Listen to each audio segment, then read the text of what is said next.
Then I looked, and there above the expanse over the heads of the cherubim was something like sapphire stone, resembling the shape of a throne, that appeared above them. The Lord spoke to the man clothed in linen and said, "Go inside the wheelwork beneath the cherubim. Fill your hands with hot coals from among the cherubim and scatter them over the city." So he went in as I watched.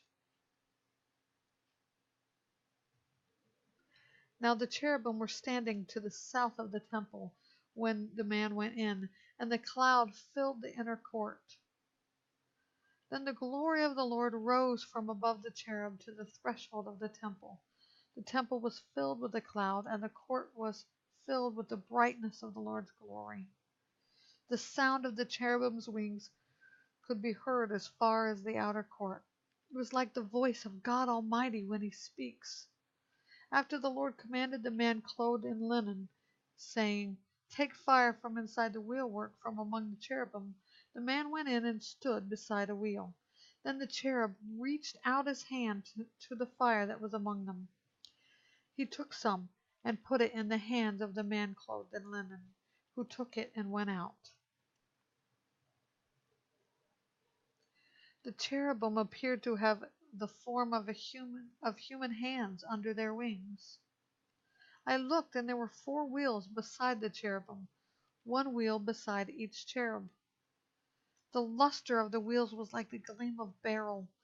In appearance, all 4 had the same form, like a wheel within a wheel. When they moved, they would go in any of the 4 directions, without pivoting as they moved. But wherever the head faced, they would go in that direction, without pivoting as they went. Their entire bodies, including their backs, hands, wings, and the wheels that the 4 of them had, were full of eyes all around. As I listened, the wheels were called the wheelwork.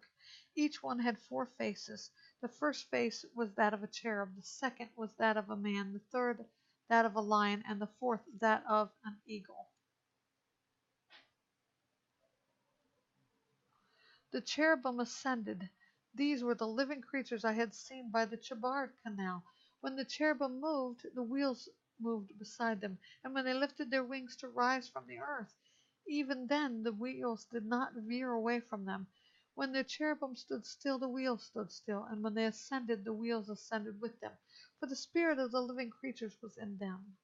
Then the glory of the Lord moved away from the threshold of the temple and stood above the cherubim. The cherubim lifted their wings and ascended from the earth right before my eyes.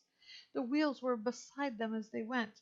The glory of the God of Israel was above them, and it stood at the entrance of the eastern gate of the Lord's house.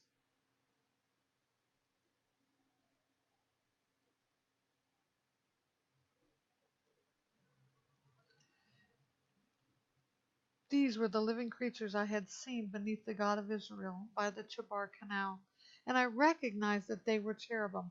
Each had 4 faces, and each had 4 wings, with the form of human hands under their wings.